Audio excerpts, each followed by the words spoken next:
குரு கிரகம், நெடு கிரகம் அப்படிலாம் இருக்குங்க. நம்ம எப்படி சொல்றோம், நம்ம வந்து இந்த மெய் எழுத்து இந்த மாதிரி நம்ம வந்து தமிழ்ல சொல்றோம் இல்லைங்களா? அந்த மாதிரி வந்து எழுத்துக்கள் இந்த பிளானட்டோடது ஒண்ணு வந்து ஒரு கன்டினியூட்டி ரொம்ப ஒரு ஃபார் எக்ஸாம்பிள் இப்போ வந்து சனி பகவான் எடுத்துக்கிறோங்களேன்.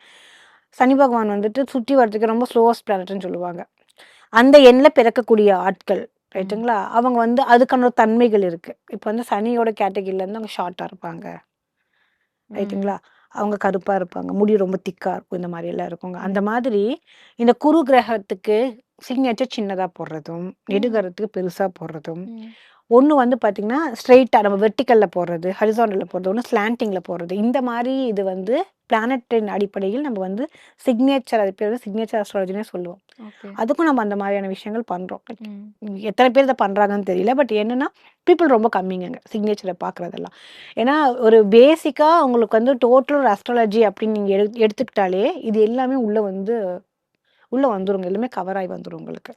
பட் இது இது அது வொர்க்ஸா? அது வந்து நம்மளுக்கு தேவையா? அது நம்மள பண்ணலாமா? அதனால நமக்கு ஏதாவது ஒரு பாசிட்டிவிட்டி இருக்குன்னா, கண்டிப்பா இருக்கு.